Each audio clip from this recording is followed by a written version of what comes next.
Can Imran Khan hold on to his post, or will he become the first Prime Minister of Pakistan to be ousted through a no-confidence motion?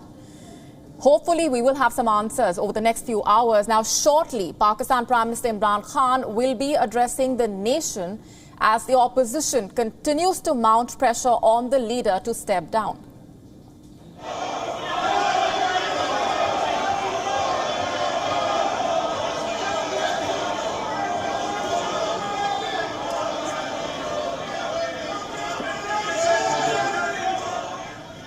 The crucial National Assembly session to debate the no-confidence motion against Imran Khan, which resumed after a 3-day pause, was adjourned just minutes after it started.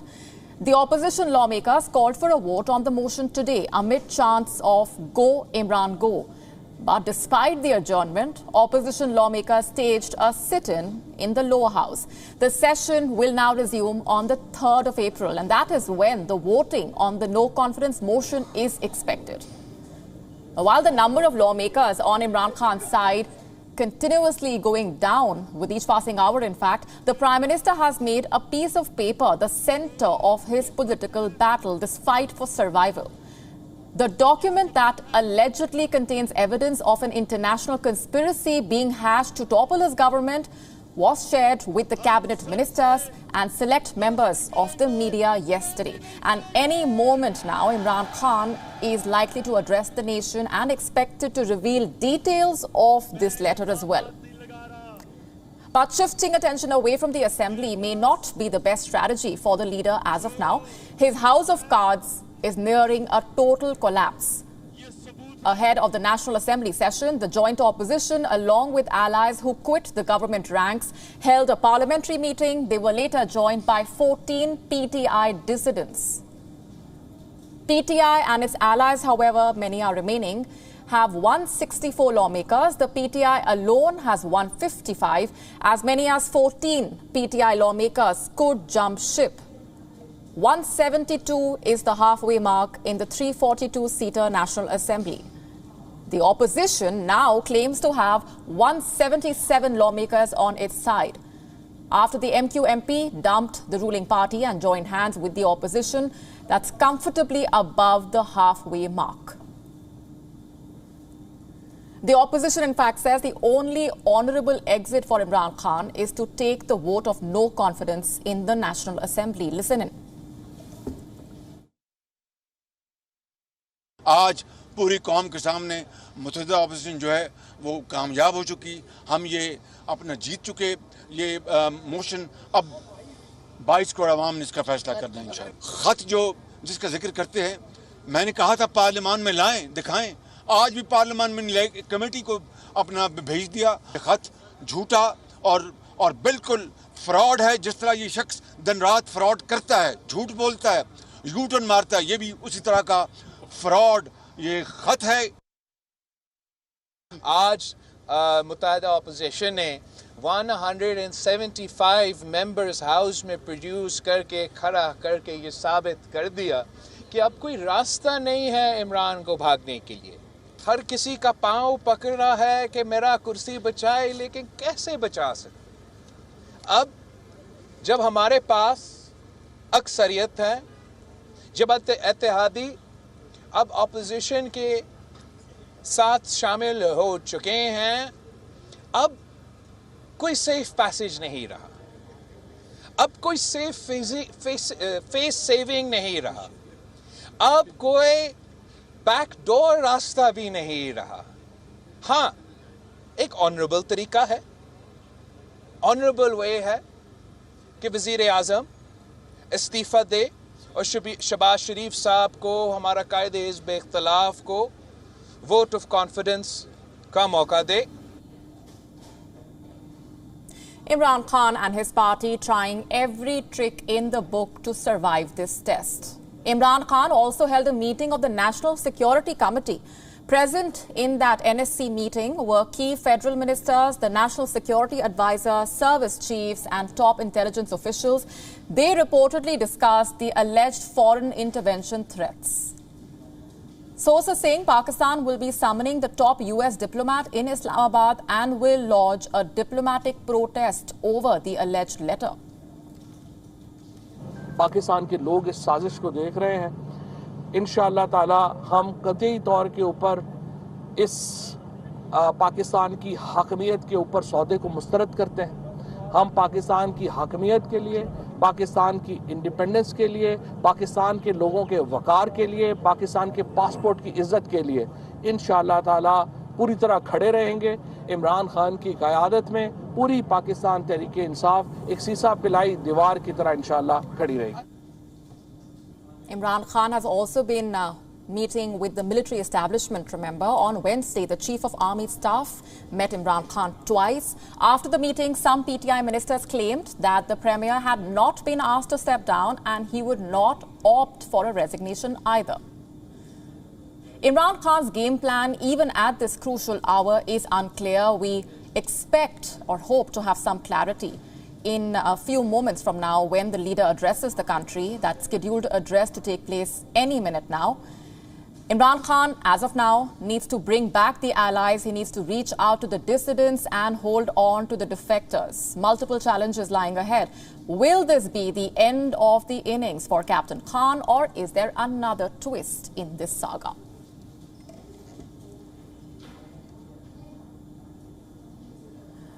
With us on the broadcast this minute is Ambassador Abdul Basit. He's the former Pakistan High Commissioner to India and the Director General of the Islamabad Center for Regional Studies. Thanks very much, Ambassador, for being here with us. What is your assessment of the current situation and the way things have panned out over the last few hours? We do expect Imran Khan to address the nation any moment now. Thank you very much for having me on your show. Apparently, as you know, things are, it looks that the opposition does have the required number, rather more than that. And it seems that the Prime Minister Imran Khan government is now on its way out. No other option is really left. And the opposition is insisting that the vote of no confidence should be held as quickly as possible. Now it will be on this coming Sunday. So I doubt now that there is any option left for Prime Minister Imran Khan. And the writing is on the wall. And if nothing really miraculous happens between now and Sunday, rather the general feeling in Pakistan is that Prime Minister, nobody now can salvage his government, and he will be, and the opposition is in no mood to make any compromises at this stage, because they do have the numbers on their side, and they're pretty confident that they can oust him from power and have their own government in place.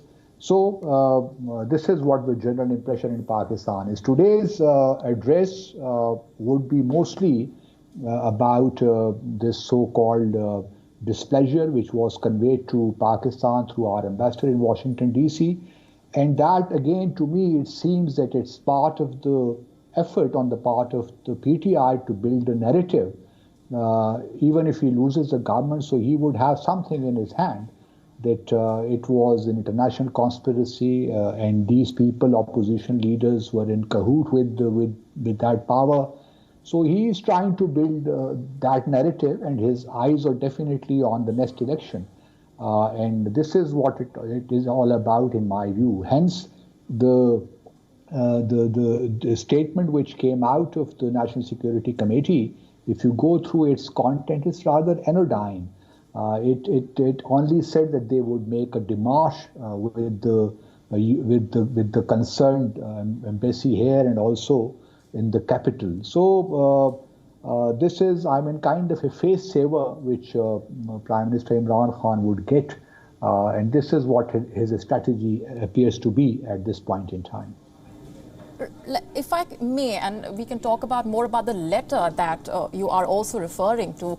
As you also mentioned, Pakistan will be summoning the top US diplomat in Islamabad and will be lodging a diplomatic protest over this alleged letter, is what sources are telling us at this point. What do you make of this claim by Imran Khan that this is the result of a foreign-funded conspiracy to topple his government? The National Security Committee has decided that Pakistan will be issuing this strong démarche to the country in question as well. Look, this communication was with the government for the last, now I would say, over 3 weeks. So if the threat was so great and so serious, then my question would be as to why the government did not move there and then, why it had to wait till this moment. There is no doubt that the government in question did convey its displeasure the way Pakistan was conducting its diplomacy vis-a-vis that country. But to say that there is an international conspiracy, I am not really willing to subscribe to this idea, because governments do convey displeasure to each other, on different policy issues. But if there is anything, there is international conspiracy in which people of Pakistan or the politicians of Pakistan are also conniving, or they're complicit, then I would rather suggest that serious action should be taken against them, because no country would allow that others should be interfering in their political process. But it all depends how serious this threat or this entire issue is. Since I haven't seen that document, that communication, I can only discuss, observe, or give my remarks on the basis of my own experience, because usually diplomats do not use such language, threatening language, and it is none of their business. But if it is true, then obviously it is something serious, in the sense that that particular country or the government has allegedly said that they are not willing to work with this particular government in Pakistan. So this is not something very serious in my view, because at times there are governments which do not get along very well with each other, and they do have differences. And sometimes, in Pakistan too, we often say that it is better if Republicans come into power. It becomes easier for us to deal with them. When Democrats are in power, we feel more problems with them. So this is an ongoing debate which continues. My own feeling is that it has become, the entire issue has become too politicized. And that is unfortunate that our foreign policy issues are being discussed now in such a manner in Pakistan, which is not of great help in my view to our foreign policy objectives and our foreign policy initiatives. So I am slightly not feeling very comfortable with this entire discourse which is taking place in Pakistan. Right. Imran Khan's statements have definitely not helped him. To cite one of them, he said that he was not elected to power to check the prices of tomatoes and potatoes, and which is one reason the inflation in the country is the reason why he's staring at this fight for survival.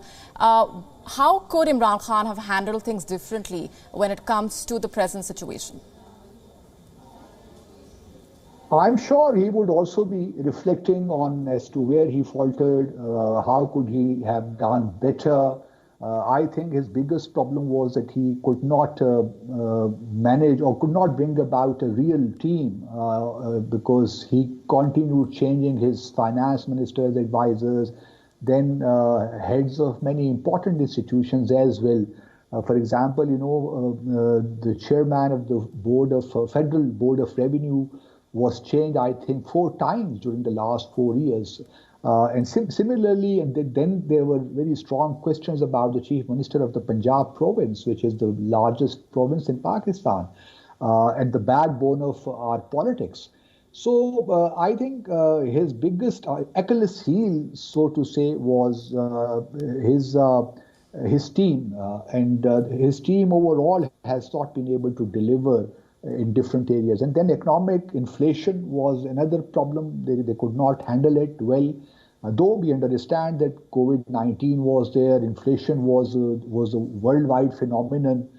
So Pakistan obviously could not isolate itself from the rest of the world. But still, people do not understand these niceties and these complexities of international, of the global system, economic system. But people did feel the crunch at the end of the day. But at the same time, one should give credit to Prime Minister Imran Khan because he did come up with some very far-reaching initiatives like his health insurance program, which is still being appreciated, and if it gets consolidated over 10, 15 years down the road, that would be of great help, and he would be remembered for this for all time to come. Then his Kamyab Jawan program was another initiative, Ehsaas program. So I think he did undertake a few initiatives which perhaps were also a threat to the opposition, because the opposition would never like these initiatives to get consolidated. So because the Prime Minister would be the direct, or the PTI would be the direct beneficiary in the next election. So from their perspective, it made sense that he should be removed from power as quickly as possible. So now we are getting into a phase where it is now clear that Pakistan would be going in for elections. When, we exactly do not know, because there are divergences within the PMLN as well, because former Prime Minister Nawaz Sharif and his daughter would like to go into elections quickly. But Shahbaz Sharif, who would likely be the next Prime Minister, he wants these assemblies to complete their five-year term. So we are still not very clear how the next dispensation would do. But it is now, at this point in time, it is clear that we would have a new government in place. It would be a coalition government.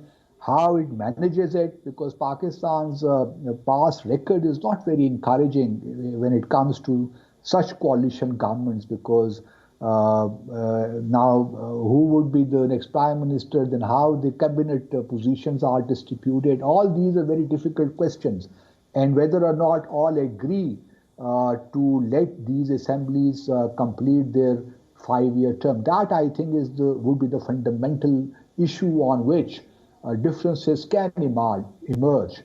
But let's see, we are keeping our fingers crossed. WION now available in your country. Download the app now. Get all the news on the move.